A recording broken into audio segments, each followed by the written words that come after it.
Assalamualaikum warahmatullahi wabarakatuh. Pada kesempatan kali ini kita akan mempelajari bersama bagaimana cara kita mendeteksi glikosida pada suatu bahan alam. Glikosida yang pertama kita bahas adalah glikosida antrakinon. Jadi biasanya antrakinon ini seringkali berwarna kuning sampai merah oranye, sifatnya larut dalam air panas atau alkohol encer. Cara pengujian untuk antrakinon bebas adalah kita menimbang 10 gram serbuk tanaman ya. Kemudian kita masukkan dalam Erlenmeyer dan kita tambahkan dengan ether. Kenapa ether? Ether sifatnya nonpolar dan glikosida antrakinon ini sifatnya aglikonnya adalah nonpolar. Jadi kita harapkan aglikon yang bebas ini bisa masuk ke dalam ether.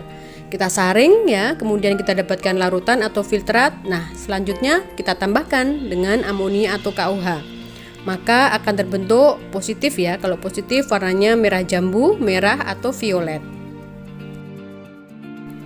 Untuk pengujian sampel yang berbentuk glikosida di dalam serbuk bisa kita lakukan dengan uji Born-Traeger. Caranya ditimbang 10 gram serbuk, kemudian ditambahkan asam sulfat dan dipanaskan. Nah, fungsi asam di sini adalah untuk menghidrolisis ikatan antara glikon dan aglikon ya. Kemudian larutannya disaring ya, ditambahkan diklormetan. Nah, kita tahu bahwa diklormetan ini nonpolar, maka aglikonnya akan masuk ke dalam diklormetan ya. Kemudian ketika kita tambahkan amonia ya, larutan diklormetan ditambahkan amonia, maka akan terbentuk lapisan yang berwarna pink seperti pada gambar.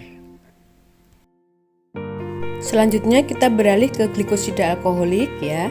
Jadi cirinya dia memiliki gugus hidroksi ya pada strukturnya ya. Nah, reaksi umum pada glikosida alkoholik adalah pada penambahan asam sulfat dia akan memberikan warna merah terang, di mana warna ini akan perlahan menghilang dengan penambahan aquades. Selain itu, dengan penambahan FeCl3 akan memberikan warna biru. Nah, kita lihat struktur salisin di sini dia ada gugus benzen, kemudian mengikat CH2OH, kemudian gugus O ini mengikat suatu glukosa ya. Jadi ini gugus glikonnya begitu. Dan apabila kita hidrolisis, dia akan menghasilkan saligenin dan D-glukosa. Jadi kalau kita punya sampel, kita bisa kemudian menambahkan dengan enzim ya atau suatu asam ya di hidrolisis, akan kita dapatkan glukosa sebagai gugus glikonnya dan saligenin sebagai gugus aglikonnya. Nah, aglikonnya ini kemudian kita tambahkan dengan FeCl3, maka dia akan memberikan warna biru. Kita lanjutkan untuk pengujian glikosida fenolik. Prinsipnya di sini mirip sekali dengan pengujian pada glikosida alkoholik ya. Jadi berdasarkan adanya gugus hidroksi yang diikat oleh benzen. Jadi deteksinya masih menggunakan asam sulfat ya, yang akan memberikan warna merah terang, yang akan perlahan hilang dengan penambahan aquades ya. Dan juga dengan penambahan FeCl3 akan memberikan warna biru. Kita beralih ke glikosida steroid atau glikosida jantung. Jadi ada beberapa pengujian. Yang pertama adalah pengujian dengan tes Raymond, di mana sejumlah kecil sampel dilarutkan dalam 1 ml etanol. Selanjutnya ditambahkan 0,1 ml larutan 1% dinitrobenzen dalam etanol atau metanol. Larutan ini selanjutnya ditambahkan dengan 2 atau 3 tetes larutan KOH 20%. Maka akan timbul warna ungu yang kemudian berubah menjadi biru yang menyatakan reaksi positif ya. Reaksi ini sebenarnya tergantung pada adanya gugus metilen aktif ya, adanya atom C21 di dalam cincin lakton dari kardinolit. Nah, tentang strukturnya adik-adik harus melihat lagi di dalam struktur senyawa glikosida jantung. Pengujian yang lain untuk glikosida jantung adalah tes legal. Beberapa miligram sampel ya atau glikosida dilarutkan dalam beberapa tetes spiridin, kemudian ditambahkan 1 tetes larutan nitroprusid 2% dan 1 tetes larutan NaOH 20%. Reaksi positif dinyatakan dengan timbulnya warna merah tua. Pengujian yang ketiga yaitu tes Keller-Kiliani. Sejumlah kecil glikosida ya dapat jumlahnya kecil sekali, misalnya 0,1 mg dilarutkan ke dalam asam asetat glasial. Selanjutnya 1 ml campuran dari larutan FeCl3 ke dalam H2SO4 ditambahkan melalui dinding secara perlahan dan hati-hati ya. Akan terjadi perubahan warna merah kecoklatan yang lama-lama berubah menjadi hijau kebiruan yang timbul setelah 2-5 menit pada lapisan batas. Jadi akan terbentuk semacam cincin berwarna biru kehijauan ya pada lapisan betas tersebut. Pengujian berikutnya untuk glikosida jantung adalah pengujian dengan antimoni triklorida atau SbCl3. Jadi larutan sampel kita tambahkan dengan SbCl3 dan asam trikloroasetat lalu dipanaskan. Maka akan terbentuk warna biru atau violet apabila sampel kita mengandung kardenolit maupun bufadienolit ya. Untuk pengujian dengan antimoni triklorida ini, baik senyawa kardenolit maupun bufadienolit akan memberikan warna yang positif, yaitu warna biru atau violet. Kita lanjutkan ke pengujian untuk glikosida flavonoid. Ada beberapa uji juga. Yang pertama adalah uji Willstatter. Dalam 2-3 ml larutan, kita tambahkan potongan logam Mg dan 1 ml asam HCl pekat. Maka akan terbentuk warna pink atau merah ya. Nah, kita perhatikan di sini.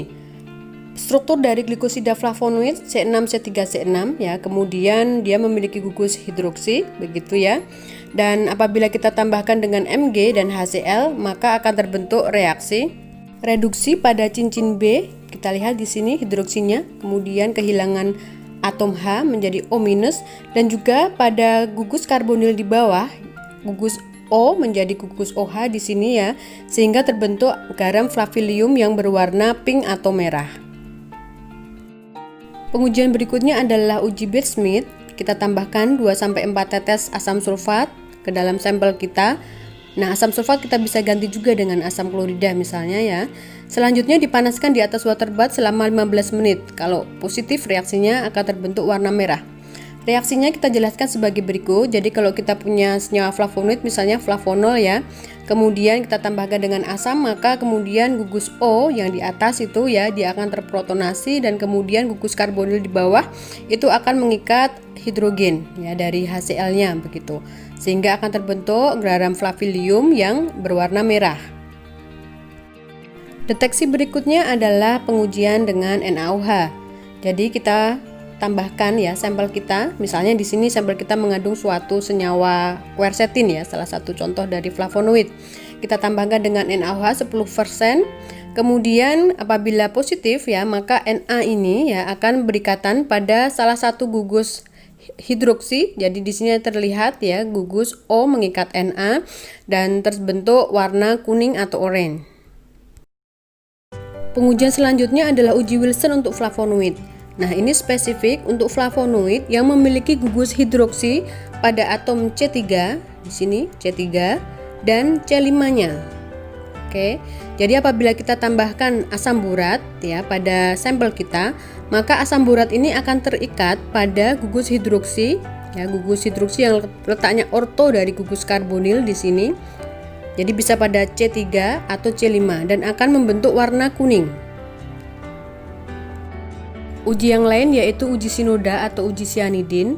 Dalam larutan kita tambahkan potongan logam Mg dan ditambahkan asam HCl pekat. Jika positif akan terbentuk warna pink atau merah. Di misalnya kita punya struktur quercetin di sini, perhatikan gugus karbonil pada C4 ya. Kemudian apabila kita tambahkan asam akan terhidrolisis begitu ya menjadi gugus OH di bawah itu. Kemudian air akan tereduksi ya sehingga menyisakan gugus OH saja pada posisi 3. Kemudian ini yang kita sebut sebagai cyanidin klorid karena dia berikatan dengan klorida yang berwarna pink atau merah. Uji yang terakhir untuk glikosida flavonoid adalah identifikasi dengan FeCl3. Kita tahu sebenarnya FeCl3 ini lebih ke arah untuk pengujian fenolik ya. Jadi kita tahu juga bahwa flavonoid ini kita bisa golongkan ke senyawa fenolik karena dia mengandung banyak gugus hidroksi ya pada struktur benzennya begitu.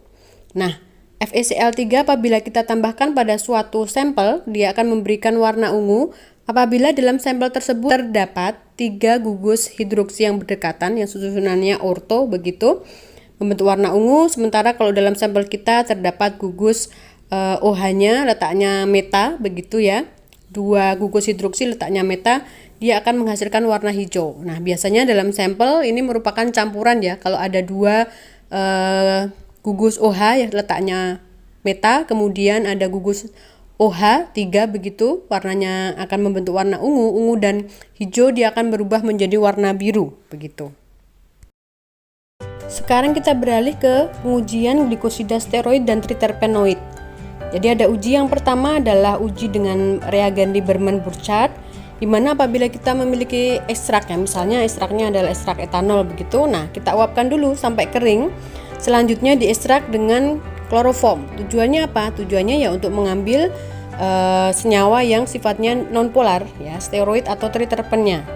Kemudian kita tambahkan beberapa tetes asam asetat anhidrat yang diikuti oleh penambahan asam sulfat pekat melalui dinding. Ingat, harus dilakukan secara berhati-hati ya.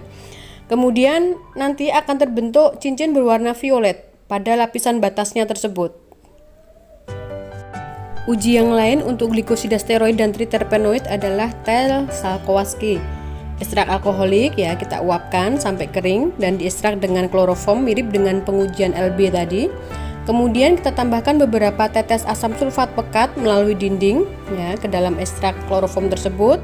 Nah, akan terbentuk cincin berwarna hijau pada lapisan batasnya ini. Nanti 2 menit kemudian akan berubah menjadi warna merah ya, menunjukkan keberadaan steroid. Uji selanjutnya yaitu dengan asam trikloroasetat. Jadi apabila kita memiliki sampel ya mengandung triterpenoid, maka apabila kita tambahkan asam trikloroasetat sampai jenuh, jadi agak banyak begitu menambahkannya, maka kemudian akan terbentuk semacam gumpalan atau terbentuk presipitasi. Jadi menunjukkan bahwa sampel kita itu mengandung senyawa triterpenoid. Selanjutnya kita akan membahas tentang glikosida sianogenik. Jadi kita akan menggunakan natrium pikrat. Serbuk sampel kita basahi dengan air dalam Erlenmeyer begitu ya. Kemudian kita tetesi dengan asam sulfat pekat. Ingat, menambahkannya harus secara perlahan melalui dinding begitu. Selanjutnya kita siapkan kertas saring. Kertas saring ini harus sudah direndam dulu ya, diimpregnasi begitu dengan natrium pikrat. Lalu direndam pada natrium karbonat.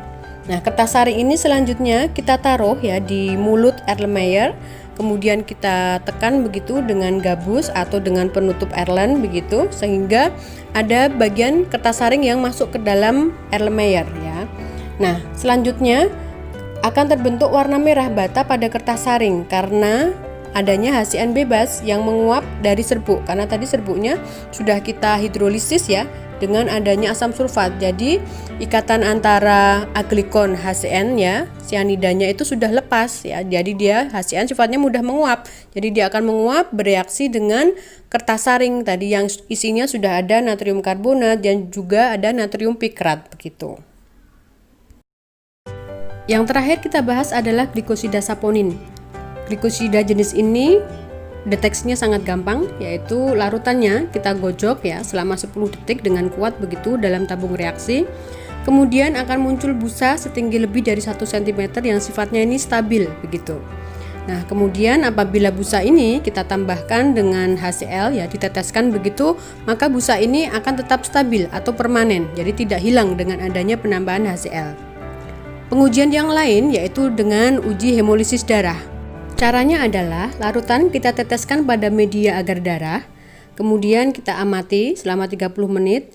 Kalau ada kemudian cairan yang keluar dari agar darah, berarti sampel kita positif mengandung saponin. Kenapa? Karena saponin bisa melisiskan ya atau menghemolisis ya, melisiskan sel darah merah yang ada pada media agar darah tersebut. Nah, demikianlah materi kita hari ini. Kita sudah belajar mengenai bagaimana cara kita mendeteksi adanya glikosida pada suatu sampel tanaman.